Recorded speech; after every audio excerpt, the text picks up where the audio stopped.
Sinabi mo ba to? Opo, Mr. Chair. May tatanong ako sa iyo. Opo. Okay? Para medyo lumiwanag yung kaisipan ko sa mga bagay na inaipukul ko sa iyo noong nakaraang hearing. Kasi alam mo, sa totoo lang, Mayor Kapil, ang daming allegations sa iyo, ang dami. Ito, you have to explain this, no? And I know you can. Kasi sinasabi dito, ikaw may-ari nito. Hindi mo kasi siya pinadlock talaga eh. Bakit? Opo, siguro po, Huwag na tayo magpaligoy-ligoy. kasi po parang nasisingle out po ako. Bakit ako lang po, di ba, 12 nga ang na-rate na meron ding katulad nung sa amin. In any invitation, nandito po ako. Hindi ko po tinatalikuran yung invitation po. Nandito po ako kasi wala naman po akong tinatago at wala po akong ginawang masama, Your Honor. There must be a reason behind why you did not padlock. There was a reason behind. It's either, hindi ko alam kasi alam mo, sa totoo lang, Mayor Kapil, ang daming allegations sa'yo, ang dami. And, yung may nakita, you have to explain this, no? And I know you can. I know you can. As a matter of fact, I am giving you the benefit of the doubt. You need to explain yourself rightly. You know why? Because ikaw nadidiin dito eh. Being the mayor of the municipality of Porac, lahat sa iyong babaksak yan. Bakit? Ikaw nag-i-issue ng lahat eh. Di ba? And if there are some clandestine or sinister na mga whispering on the different sides, still at the end of the day, ikaw pa rin ang magdidesisyon. Correct? Yes, Mr. Chair. Pakita natin Opo. yung ayan, katulad. Mr. Chair, Yes. yun po yung sinasabi ng isang vlogger na sa akin daw po yung dalawang condo unit na yan. Diba na, bago ka magsalita, ako, I'm being fair here, ano? Being the chairman of the Committee on Public Order, hindi kasi kami basta-basta naniniwala kapag walang ebidensya. What I delivered in the last hearing is based on the procedure of a local executive on doing his job, on not issuing the business permit. And you haven't done the right job in closing that premises. But in here, may pinadala. At meron ka din pinadala. And I want to clear your name, no, in here, no? Kasi sinasabi dito, ikaw may-ari nito. Itong condominium na ito na sinasabi ng mga vlog na ikaw may-ari. But sa pinadala mo ritong mga dokumento pertaining to these two condominiums, ay lumalabas na 3 million to at itong isa is 2.5. Do you own this place? I categorically deny that, Mr. Chair. Yan po, chinyer namin sa BPLO namin. May application naman ng permit. 2012 pa po, hindi pa po ako mayor. Kapitan ako ng ng barangay namin. Natayo na po yung isang building na yan. 2015, the second building. Kaya ang sinasabi niya po, etong mayor ako, doon ko tinayo yan. Kaya may permit po sila sa amin. Sonamo Realty, Sonemo Realty Corporation.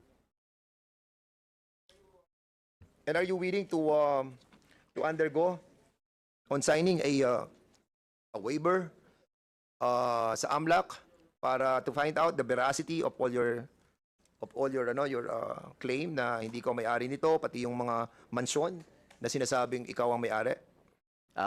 Yes, Mr. Chair, kung yan po ang kailangan na ako'y mag-sign po ng waiver sa AMLAC.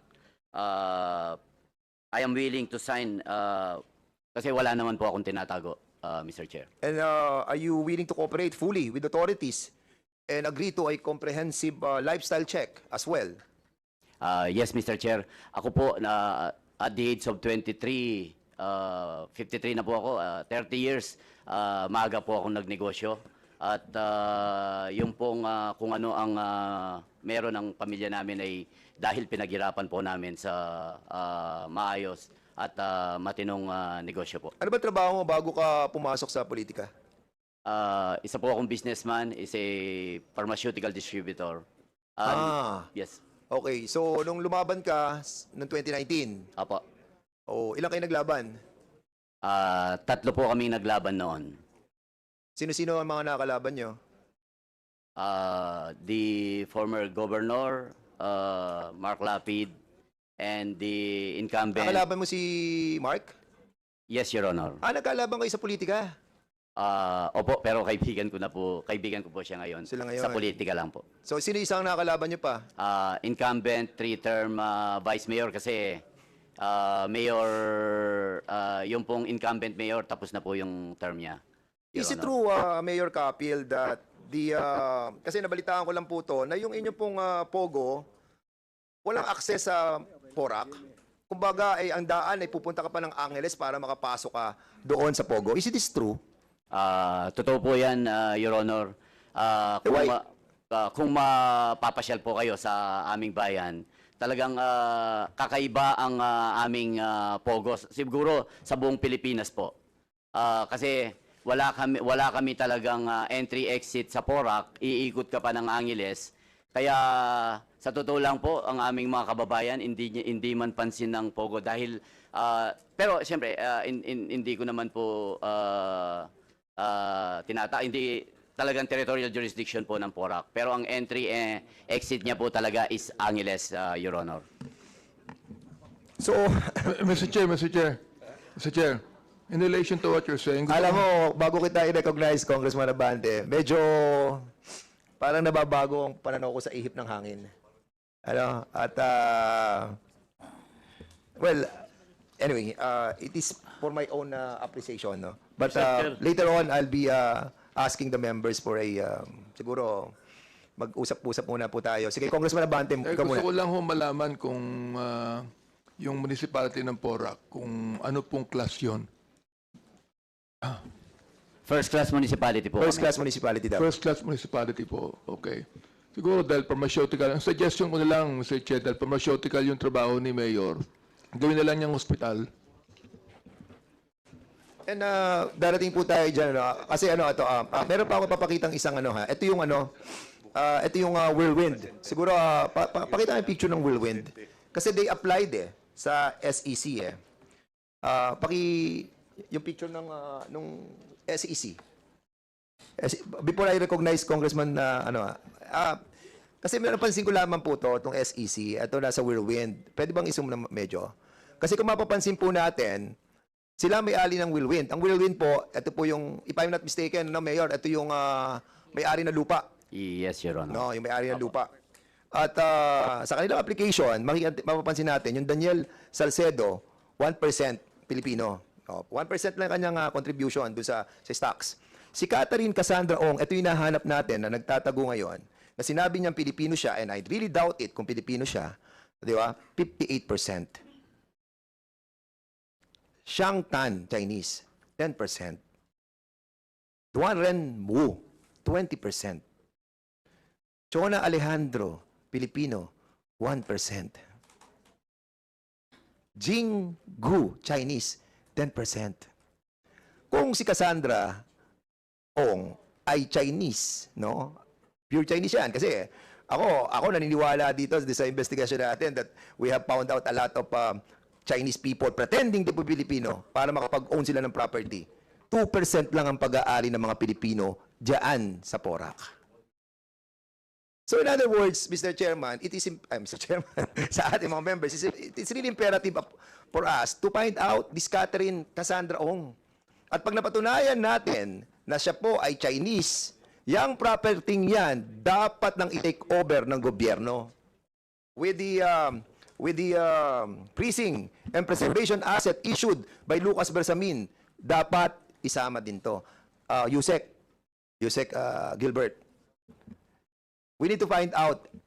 Itatasking natin ng PSA ngayon, malaman natin ilan ang birth certificate itong si Catherine Cassandra Ong, at kailangan malaman din natin sa immigration, sa DOJ, yung in and out ni Cassandra Ong sa Pilipinas para malaman natin anong ginamit niya. Philippine passport ba or Chinese passport? In that, makikita po natin kung sino itong si Cassandra.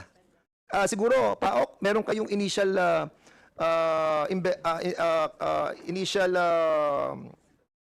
information about Cassandra. Do you have? Yes, Mr. Chair. Initially, the Porac Pogo Hub, sir, may preservation order na po yan, sir. And as to the identity of Cassandra Ong, Initially, sir, meron na rin po tayong info. So, what's the information about her? Hindi po siya, sir, Pilipino. Exactly. Okay, so kung hindi siya Pilipino, yung pagbebenta ng mga nila Roberto Cruz dito kila Cassandra Ong sa korporasyon is illegal. So, hindi na nila pag-aari yon. In other words, tong korporasyon na to, hindi nila pag-aari yan because they bought it illegally. Tama, Mayor Kapil? Mayor Kapil, going back to you. Yes, Your Honor. Hindi mo kasi siya pinadlock talaga eh. Bakit? Opo, siguro po, Huwag na tayo magpaligo-ligo eh. yun lang pong hindi namin inisyuan ng permit ng January 2024. It shows na talagang hindi po namin binibigyan ng special treatment, Your Honor. Kaya nung pang bago pa renade o pagka-raid po ng PAOK, wala na pong permit sila. Sabi mo talaga po dito, sa amin. Mayor Kapil, sa statement mo, sa iyong, actually, bibigyan nga kita ng pagkakataon para i-deliver mo itong iyong opening statement eh. Bakit ako lang ang pinupukol? Bakit ako lang ang nandito? Nasaan ang ibang mga local chief executives na may pogo na ni-raid para sama-sama naman kaming humarap sa inyo? Bakit mo nasabi itong mga salitang ito? Kasi po parang nasisingle out po ako na nag-approve lang naman ako ng legal business. Bakit ako lang po, di ba? 12 nga ang na-raid na meron ding katulad nung sa amin. Bakit ako lang po ang nandito? Di ba from 400 down to 43? Ibig sabihin may mga lapses, may mga pagkukulang po sila dahil hindi na sila na-renew. Bakit wala po sila rito, Mr. Chair? So, kung ikaw para tatanong- makatulong naman po Okay, sila, baka mayroon po Mayor silang... Kapil, if I'm going to ask you, what do you propose to this committee? Actually, kahit doon sa Senate po, sinabi ko naman na I'm for the total banning of Pogo. Your Honor. No. To those mga LGUs na binabanggit mo na bakit ikaw lang ang nandito, bakit yung iba wala. So what do you propose us to do? Sana po para sama-sama kaming mag-explain kasi pare-pareho lang naman po kaming nag-approve ng permit. At baka para makatulong po kaming lahat sa pag-iimbestiga po dito sa pogong ito, baka meron po silang mga mas magandang idea in aid of legislation, Your Honor. Ito, Mayor Kapil, ang list of canceled pogos na sinabmit na sa atin nung paman, di ba, last hearing pa eh. And that's the reason why we're asking the help of the different LGUs. We're not against the different LGUs, especially yung mga honest talaga dyan. What we are against, doon sa mga talagang nakinabang dito. Kung sila yung nakinabang dito, yun ang problema. Mr. Diba? Chairman, And I'm still wondering, dapat andito sila ngayon, yung ating... Mr. liga. Chairman. Sige, Congressman Luganza. since our resource person is requesting na tama naman siya eh, bakit siya nasi-single out at this moment?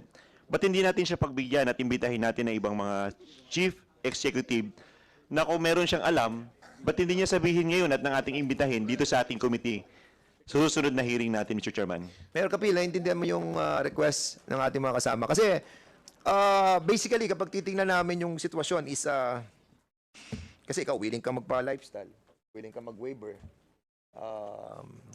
lahat, pwede mong gawin, humaharap ka dito. Di ba? So, basically, wala ka ng lawyer. Di ba? So, andyan ang mga...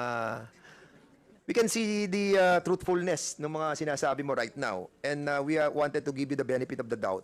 Kung meron ka nalalaman about others, so this is your moment to tell us. Kung meron ka nalalaman ng mga involved, di ba? Pwede mo sabihin sa amin. Pwede tayo mag-executive session. Pwedeng mag-all out tayo doon. Para sa ganun natin, makita natin kung saan talaga nanggagaling tong problema ng Pogo. Kasi kung walang in cahoots ang mga public official, good for us. Pero kung meron, kailangan naman siguro na tingnan natin kung ano yung responsibility. Di ba? You want to say something about it? Or, Actually, Your Honor, wala naman po akong alam dun sa operation ng ibang na raid. Pero based on Senator Gatchalian record, 12 po, kaya nandyan po na yung binasa nyo kanina, 12 yung LGU na na-raid din ng PAOK. Yun po ang sinasabi ko, bakit ako lang ang nandito since pero nakita nyo naman po in any invitation, nandito po ako. Hindi ko po tinatalikuran yung invitation po from Senate, from Congress, from Sangguniang Panlalawigan. Nandito po ako kasi wala naman po akong tinatago at wala po akong ginawang masama, Your Honor. For that, medyo pagpahingayin muna natin si Mayor Kapil, baka ma-recall niya mamaya. Mr. Chair, nakapadlock na ba? Ha? Nakapadlock na? Mr. Chair, sarado na yon. Actually, ang PAOK is taking over the place. I believe that PAOK, you have already taken the place, right? Yes, Your Honor. Yun. So, hawak na nila yun. And with all these documents, no, kailangan natin malaman na yung Cassandra Ong is a Chinese. Kapag yan ay foreigner, basically, that property will be in favor of the government. Yes, In relation to PORAC, I believe their BPLO is here. Attorney Sam, please identify yourself. Magandang hapon po, Chairperson, and sa lahat po ng nandito, magandang hapon po sa inyong lahat. Ako po ang tumatayo ngayon na BPLO ng PORAC Pampanga. Although I only recently assumed office on May 13, and although I can answer your questions based on records po on what happened before. And who's the BPLO prior to your assumption? Ang before my assumption po was an OIC po with the munisipyo. Yeah, what's her name? Oh, what's his name? Si Miss Cecil Teotwico po. Cecil Teotwico. Opo, she assumed office naman po from 2023 until I assumed po last May.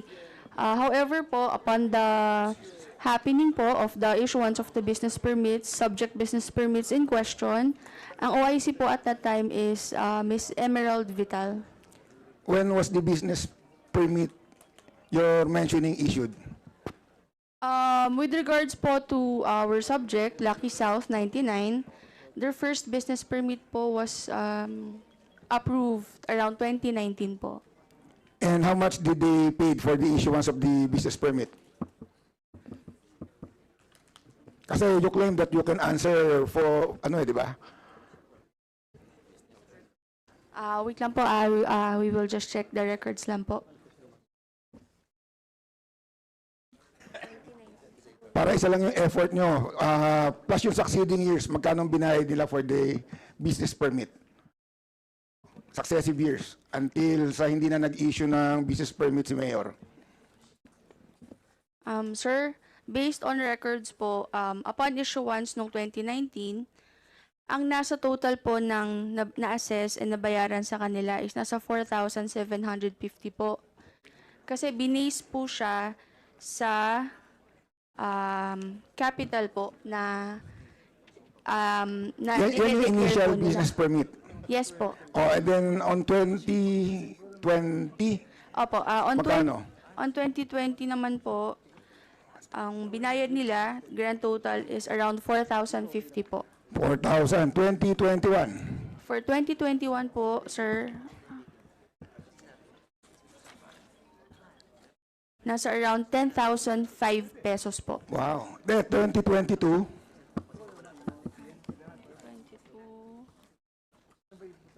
Nasa 11,005 pesos po. and 2023. Opo, for the last permit po na issued in favor of them, around 15,405 pesos. 15, tumataas naman pala ng 5,000. Anong nature ng business na in-apply nila sa inyo? Ba't kayo nag-issue ng business permit? Yung una po nilang in-apply na nature ng business ng 2019 is actually a BPO po, Business Process Outsource, para po siyang call center. So, Nagbago ba sila ng information through the years?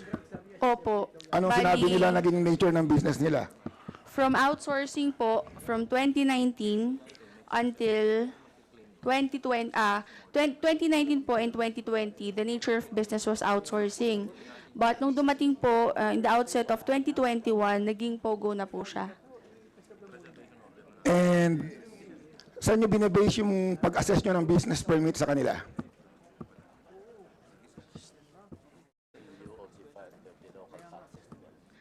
Sir, on normal operations po, kapag nag-a-assess po kami ng renewal ng business, I mean, at this point po, we base it on the declared gross sales or receipts of the business. Correct.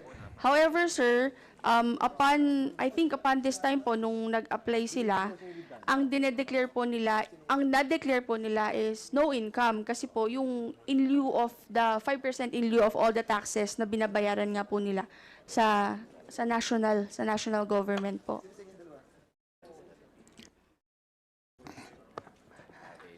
Sa segue lang sandali kay Chairman Al, tama ba yun?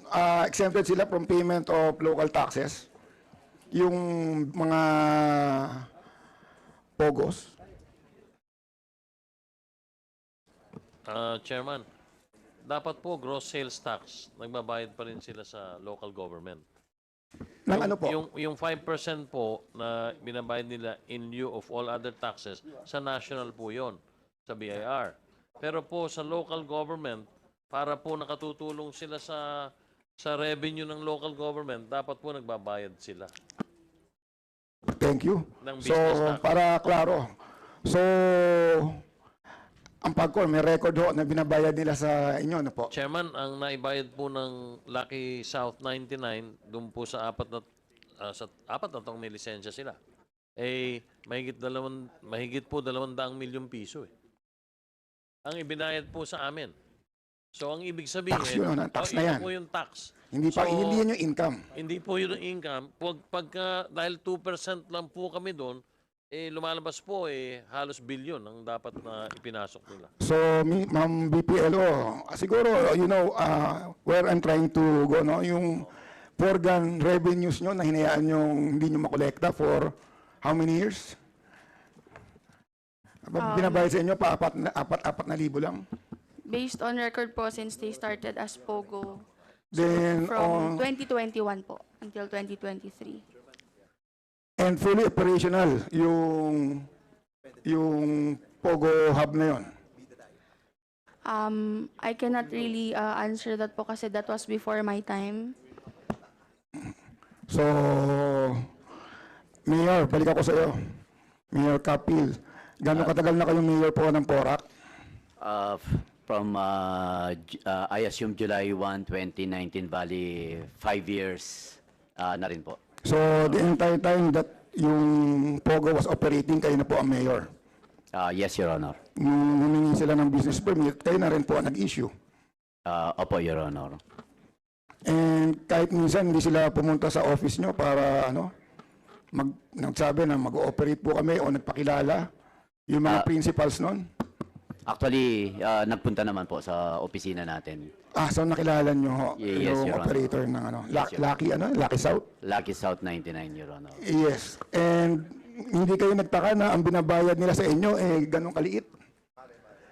Kasi ito sa sulat nyo ngayon, proud kayo na from 300 something million na gawa nyong 1 billion ang income ng Porac.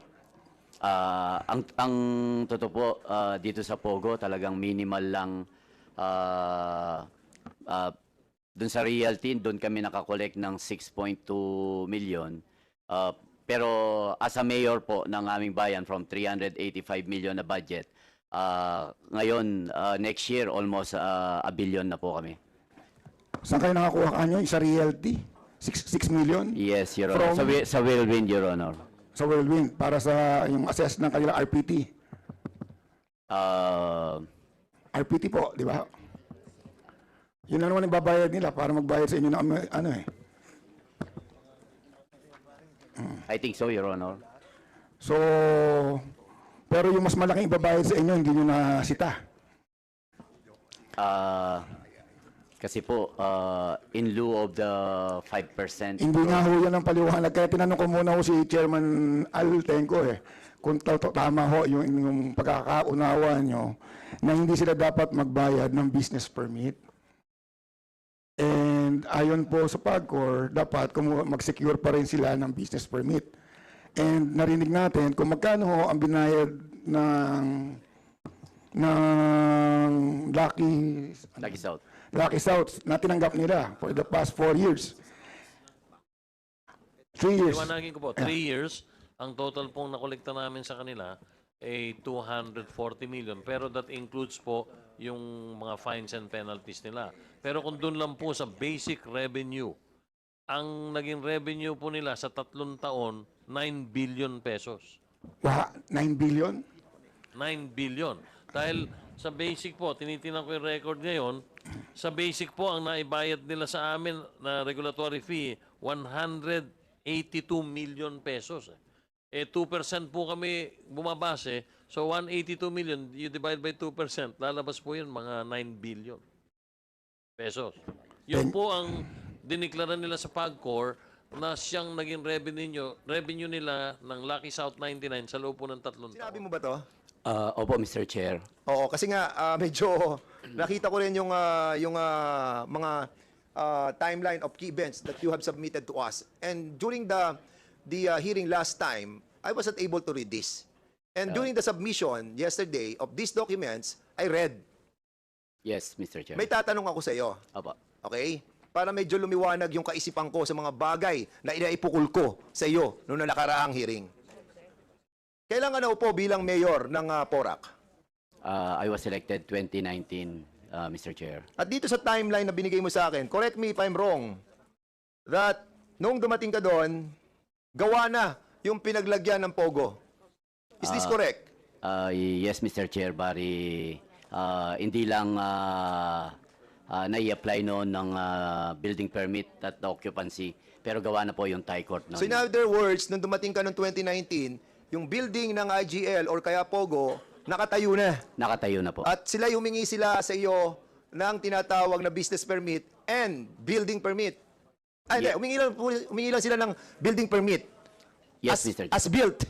As built. Kasi ito nakalagay sa iyo eh. Kaya binigyan mo sila ng tinatawag na non-issuance of the business permit because of this violation. Di ba? Yes, Mr. Chair. So in other words, sino nag-approve?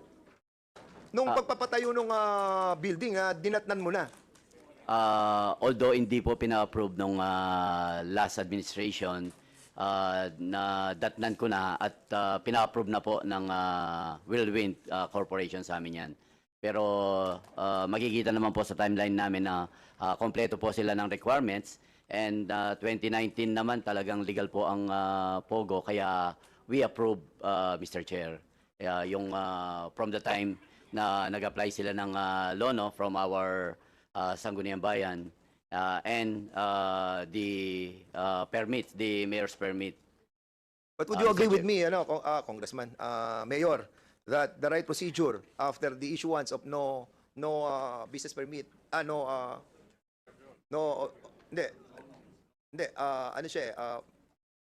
the business permit noong January 2024, hindi ka na nag-issue ng business Yes, permit, di ba? Your Honor. So, closure talaga ang dapat noon di ba? But hindi mo talaga siya pinadlock? Alam mo, yun lang ang medyo, nakita ko yung mga sequence of events dito and I would agree with you, no? Para bang sinasabi ko na talaga nang dumating ka, nakatayo na eh. Nakatayo Yes. na. This was conceptualized before you were elected. Sino mayor during that time? Yung pinalitan ko po, si Mayor Carling de la Cruz. So sila nag-conceptualize ng pagtatayo ng Pogo doon. And even buying of all these properties, hindi ka kasama. Kumbaga, nabili na yung property nung dumating ka, nagkaroon na ng consummation ng buying di ba? Siguro po nung inabutan ko na approval of permits na lang sa akin kasi 2019 po 'yon na kompleto naman po yung mga requirements nila. Okay, so in other words, hindi mo siya pinadlock no? Nung 2024 na makita mo yung mga violations. Apo, meron po kasing proseso on padlocking, Mr. Chair. So ano yung mga proseso ng pag-padlock? Based po sa siyempre, I asked also my lawyers. Yung padlocking daw po kung halimbawa restaurant dahil merong na poison o na nakakain ng masama doon, pwede mo siyang i-padlock. Pero in this case po, sila-sila lang kasi doon at hindi naman sila nakaka-cause from outside ng any